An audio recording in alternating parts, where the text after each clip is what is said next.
புள்ளிமான பெண்ணானதா, கெண்ட மீனு கண்ணானதா,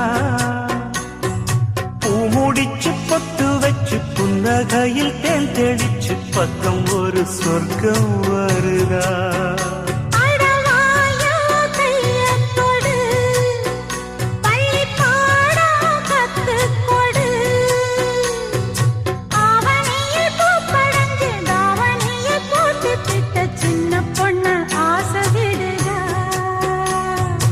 ஆவாரம் பூவாட விடுவேனா, ஒரு அச்சாரம் வைக்காம இருப்பேனா.